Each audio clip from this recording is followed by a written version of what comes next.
Welcome to All Right in Sin City, a podcast about writers and writing in the Windsor-Detroit region. Your podcasters today are Sarah Jarvis, former bookseller, publishing rep, and literary festival chair. Kim Conklin, Windsor-based writer and filmmaker. and me, Irene Moore Davis, author, educator, and local historian.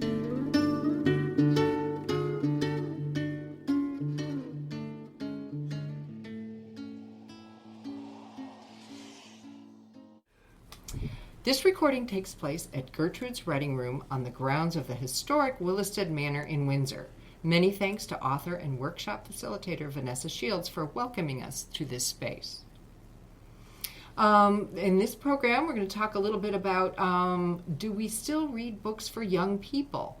What is the one that we go back to over and over and over? I have answers for this.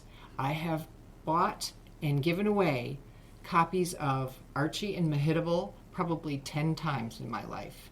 It's a book of poetry meant for young people, but it's very grown up. It's Archie the cockroach that jumps on the keys of the typewriter and Mehitable the cat. Yeah. Oh, what the hell. I love that book. I have read it I don't know how many times. And I also do regularly read other books for young people. Friends that write books for young people, I read them and then I pass them along to my younger cousins or recommend them, and I enjoy them. You know, I mean, a lot of great stories are written for people who are like 12 or 14. So it's terrific stuff. When I was recently stressed out in the middle of writing my own book, I returned to the Chronicles of Narnia, and I found that very healing. But I would also say that Rosemary Sadler's Kids' Book of Black Canadian History is something that I read a lot and share with other people, and it's one of my favorite young person's books. It's just a great little treasure trove of digestible information that's not too overwhelming and doesn't involve a lot of endnotes, so that's good. Yeah, I've come to, as a teen, I read a lot of semi-grown-up books rather than reading the in-between novels. So I try and make up for it now that I'm a little bit older. And I did the obligatory 20-year rereading of Harry Potter. And again, the Narnia books are fantastic. The latest books that I read were Christopher Paul Curtis's Elijah of Buxton series, and then his other series, which I've just adored, and I love his voice and his tone and his presentations to young people with the very expensive bookmarks, their $20 bills, and everything like that. So I've just really enjoyed those. So I love going back to it. I don't really think there's an age limit to certain books. And I think I've heard Christopher say on occasion that he really doesn't necessarily write for young people in mind. It's just afterwards there might be an edit that, you know, takes it more in that direction. He more or less writes for everybody or adults as well. So. Okay, we're inviting, we've got this wonderful double act for this episode. Alexander Zelenyj is the author of the books Blacker Against the Deep Dark, Songs for the Lost, Experiments at 3 Billion A.M, and Black Sunshine. He lives in Windsor with his wife and their menagerie of animals. And we also happen to have Elizabeth J.M. Walker, who is the author of the books She Dreamed of Dragons, This Night Sucks, Slip Jig Summer, and The Boy Who Owned the Forest. She also lives in Windsor with her husband and their dog and cat. So now we're getting specific about animals. And full disclosure, it seems that you two live in Windsor in the same house. Yeah. Yes. We do indeed. Yes, welcome to our married couple guests. Oh, thank you for having us. Yeah, thank you. Yeah. So you two are very much proponents and experts in different kinds of genres. And Alexander, how would you describe your genre? Is it fantasy, or do you subcategorize? I mean, I think broadly speaking, I would call it speculative fiction, which sort of is, I guess, as an umbrella term, it sort of covers fantasy, science fiction, could be anything, horror, noir, something more surreal stuff, magical realism. So because I read all that stuff, it tends to sort of inform what I write as well. So. And Elizabeth, with your target audience, what is tell us a little bit about your fiction. Well, I mostly write for children and teenagers, and then it's mostly fantasy, paranormal, like fairy tales and things like that, in that line of genre, I guess.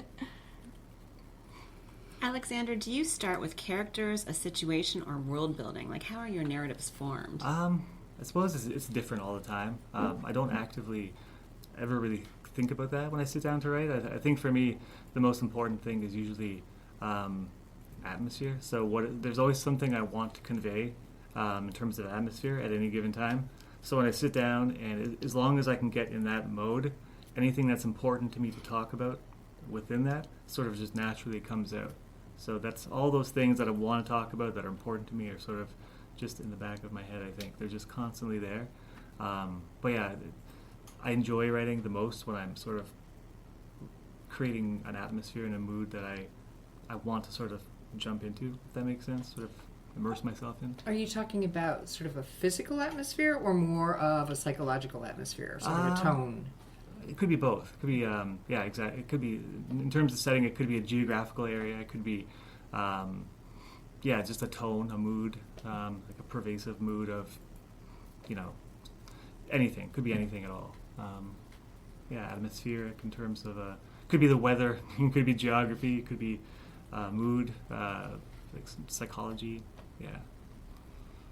Elizabeth, with your latest book, The Boy Who Owned the Forest, you use a short story format instead of a full novel for your characters, as most young readers, authors do. Why did you choose that particular format? They actually most of them are maybe like 16 or more years old now.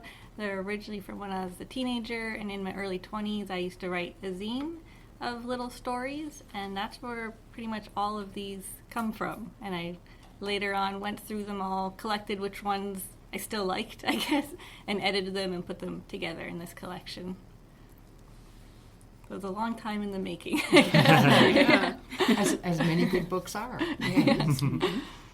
So is this your first book that's short stories? Or? Yes, yeah. Okay, all right, yeah. And your stories also work around a theme too, such as grief and facing fears. Why did you choose to purpose them in this way? It's weird that a lot of reviewers are saying that, because I didn't really purposely write about those things. I feel like those are just the stories I wrote, and then that's how people are interpreting them. Interesting. Alexander, what's your favorite format to write in, short stories or novels? I suppose short stories, because most of my books are collections of short stories. I have several novels in progress going on right now. But I just like the, it's easier. I grow easily bored when I'm working on a longer manuscript and I need to step away. So I invariably go back to working on short fiction, because you can sort of pick away at different things. In my mind, I always liken it to like compiling like a mixtape from when I was a teenager. We used to do that, right? Mixtapes for our friends and stuff like that. And that's kind of how I see it. It's sort of, going back to see which stories sort of work well together. When one ends, how can another story pick up and sort of flow nicely?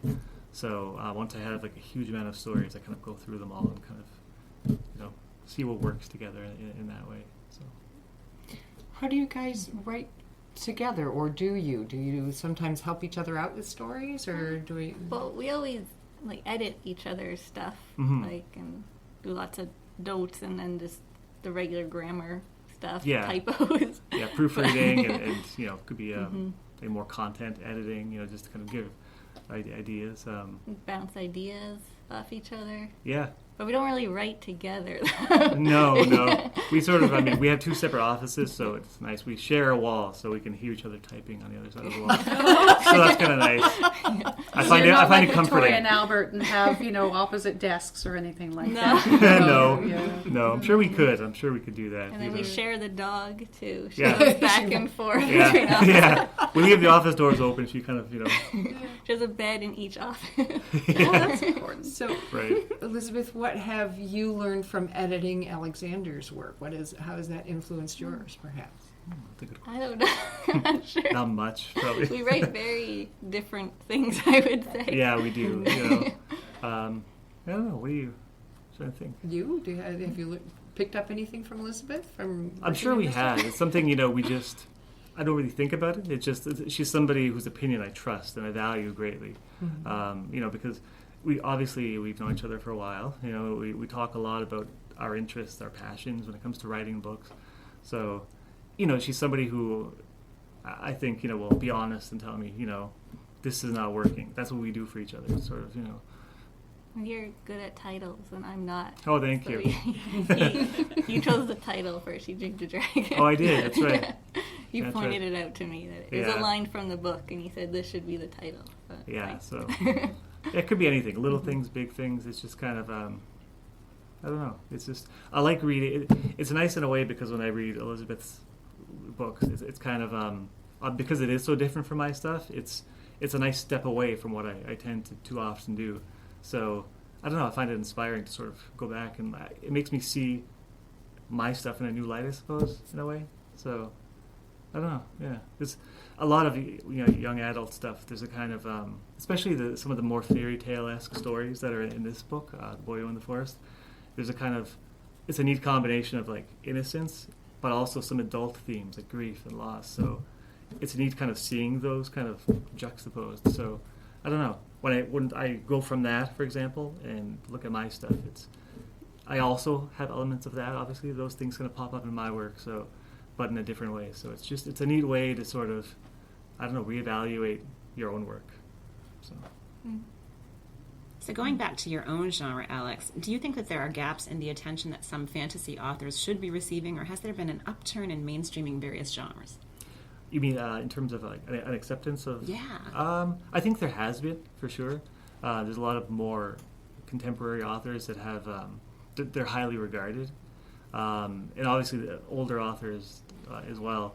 But I think there's still a little bit of bias or, I always talk about how certain genre fiction is ghettoized, the sort of, not considered as literary as, straight literary fiction, which is not the case at all. Like there's so much that goes into any good speculative fiction that is completely literary, from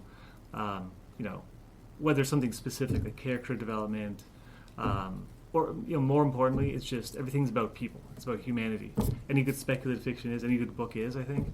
The backdrop can be as fantastical as you want, but all that really does, I think, or should do in a good speculative fiction book, is sort of help sort of inform the humanity in the book, what's being talked about in terms of the characters.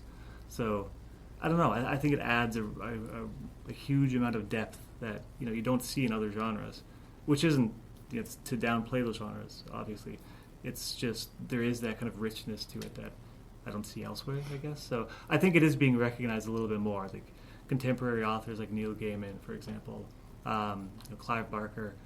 They've taken dark fantasy and horror and put it into the mainstream. A lot of people look at that and they see some of the influences that these authors have incorporated into their work, whether it's, could be mythology, could be anything. And I don't know, I think a lot of more people now are seeing that kind of depth and richness, so that's great. Is there something in contemporary real life that has really served as inspiration for your writing? Well, the darker side of some of my fiction is definitely just the world around us. You can open a newspaper, you can crack open any history book, turn on the news at any given time, and we're just bombarded with horrific things that are going on at all times. So I think it's important to sort of, I don't know, touch on those things in your fiction from time to time, and sort of, I don't know, even if you can't work to change it, you can sort of bring people's attention to it, and maybe that will in some way down the road keep it in the light, sort of, maybe that will lead to some sort of positive change, I think. You shouldn't ignore those things, I think. Mm-hmm. Do you find that writing about those things, there are theories that, fiction helps us deal with our fears? Do you find that writing about some of those things helps you confront or deal with I think fear? so, yeah. I think, sometimes when in my new book in particular, there's a lot of dark stuff in it. And, going through and editing it, it's sometimes it feels a little overwhelming, because it's so, there's a lot of that in it. But at the same time, it's it's kind of freeing, I guess. At some point, I feel anger because it's like, there's all these things going on that I just feel very strongly about, and I don't like these things. I want these things changed, So I don't know. It feels important to do. So I'm happy to have compiled these stories and in one place. So a lot of people who've read them, reviewers, they sort of take that away from it, which I'm really happy about. That there's a lot of dark aspects to the stories, but there's also some hope in there as well. So that's sort of what I see when I turn on the news. You're bombarded with these horrible things, but there's always something good going on. Beauty amongst all the horror. Well, it's going back to what we were talking about a little bit with you, Elizabeth. Are you finding that your other writing projects are reflecting some of this as well, or some of your newer stuff? I don't think so. No, you don't think so? I don't know. I think The Boy Who in the Forest, there's some stuff like that. Yeah, I can't think of any specifics, though. No. Yeah, I don't know. Well, it's interesting because you wrote, like you said, you wrote those stories a long time ago.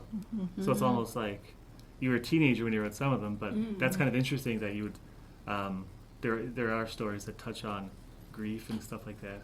Mm-hmm. It's kind of a mature thing to, really look at. I think that's pretty cool. So. Okay. Maybe you've been influencing him a little bit more than I think so. Yeah. I'm sure, yeah. Yeah. So what is it like to take something that you wrote as a very young person and revisit it with your contemporary self, with your current eye and your current voice? It's nice to see that you've actually grown a little bit, and that, I guess that's good. But nice to still see myself in it as well, I would say. Did you do quite a bit of revising? Not that much, actually. Okay. Mostly just like making a little bit cleaner, things like that. Wow. And what's it like working with an illustrator? Because this is beautifully illustrated. Your illustrator, Nicholas Beckett, is from Australia. So how does that work? He makes zines too, so we met through the zining world, I guess it is. Oh, the secret zine connection. Yeah, and so he illustrated some of my zines previously, including some of the stories, like The Maze and The Boy Who Owned the Forest, the title story. He had already done full illustrations for those. I think he added a few more for the book. So then when the publisher asked, do you have anyone in mind, he was the first person I thought of. I was very grateful that he said yes to do it as well. Yeah, and I feel, I'm just going to show my co-conspirators here, and we can maybe take a picture of this for our social media, but the illustrator, this is also his work. Yes, I think all author photographs should be done by the illustrator as well, because I see some cute little pixie ears coming out. I was like, no pressure, but do you think this is a good idea if you drew our picture? No, it's brilliant. And I know from BookFest Windsor, a couple of authors, especially in the graphic novel world, have sent me sort of, almost, I don't want to say cartoon, but a graphic novel treatment of their author photo, and I just love it because it brightens up the website. Mm-hmm. So I think you're onto a good thing. I am very jealous of your Peter Jackson Elvin ears. Yeah, he always does the little illustration, so it just looked wrong if I just had a photo above his illustration. It works well. Yeah. So tell us about your new projects. Alexander, you just released a chapbook, and The Boy Who Owned the Forest, Elizabeth, this is your newest one. Yep, earlier this year. So you've got this new chapbook out? Yep, yeah, chapbook. It's called Animals of the Exodus. It was published by the same publisher that released my collection, Black Grey Gangsta Deep Dark. They're called Ivanvale Press. They're based in the UK. It's a short collection, a mini collection of 4 stories that are thematically linked. It's similar to certain stories in the greater collection. 3 of them are new stories, and one's an older story that was published in a magazine years ago, back in 2008, I believe. Mm-hmm. So.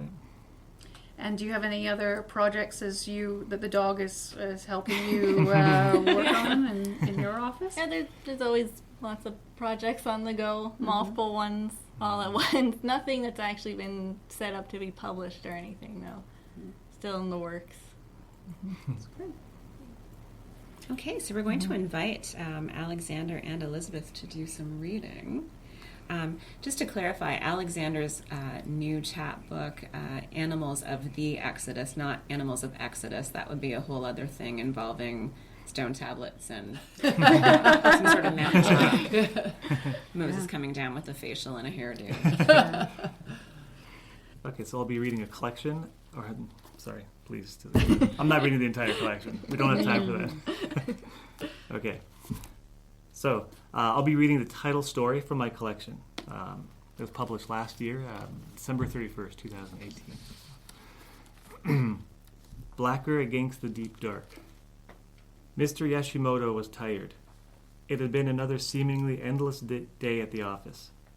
The investment firm for which he worked specialized in asset management, and his newfound role as assistant manager and team supervisor kept him much busier than he liked. Long workday hours were generally followed by his having to bring aspects of his work home with him, ruining his weeknights and spoiling the former luxury of weekends he'd enjoyed before his promotion. He was grateful for his job and the life it afforded him and his family, and yet he couldn't help but feel gloomy on days like this, early in the week and trudging home with another long slew of days exactly like it before him. "It's not very disciplined of me," he muttered, thinking of his parents, long since passed away, in whose efficient house with its strict regime he so often felt ill-fitting, misplaced, his head circling in fantasies of things he might be doing rather than the schoolwork that he was neglecting. And he added, feeling young and emboldened and angry all at the same time, "But I don't care."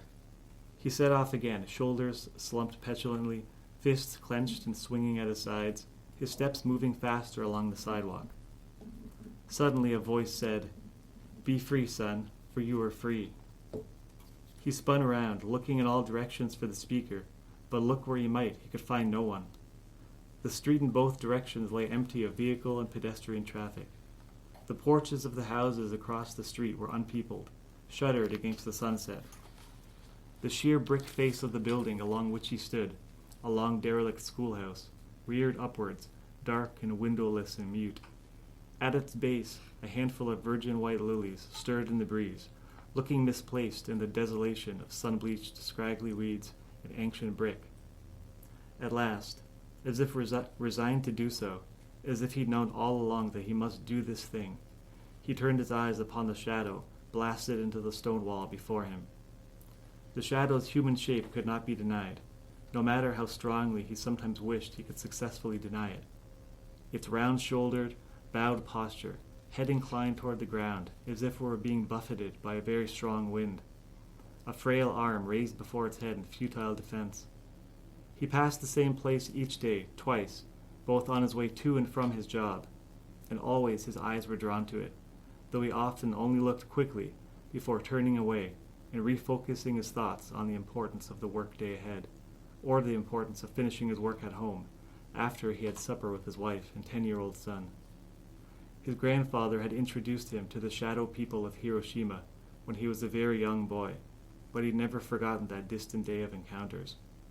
Wandering the streets by foot with his slow-moving grandfather, the old man's twisted bamboo cane tapping a sharp, emphatic percussion everywhere they went, as if he were emphasizing each of their steps through a city the young boy had only then learned was inhabited by just as many ghosts as men. The old man would offer occasional narration to the scenes they witnessed, pausing to point a quivering line with the bamboo cane toward a blank building facade or schoolhouse wall or a set of concrete steps rising to the door of a Buddhist temple overlooking the sidewalk, and saying things like, "Thousands died, here and everywhere. The air grew dark and smelled like a charnel house. The sun was put out. And children died on that day too. Babies burned. The bomb, that great fire, did not discriminate.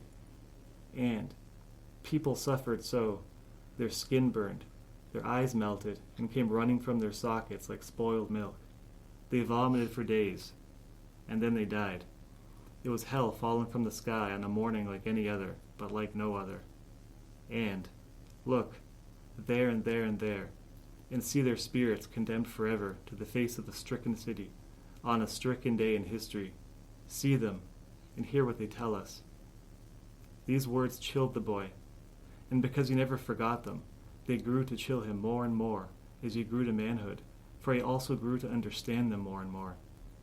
His grandfather had passed on, and so had his parents, but always the old man's words stayed close with him, haunting and awful, and yet not entirely unwelcome, much like the city's shadow people themselves. Finally, Mr. Yashimoto turned back to the brick wall. "I am ashamed," he said to the shadow form in the wall. "I forgot my good fortune. Thank you for reminding me of the world." All was still and quiet. No more voices spoke on the air. Mr. Yashimoto remained standing on the sidewalk beside the wall as dusk stole over the city, no longer feeling the same urgency to hurry home as he had. He waited and waited and waited. He heard the distant gonging of bells from the Shinto temple several blocks to the east. He smelled the miracle of the white flowers' perfume on the still air.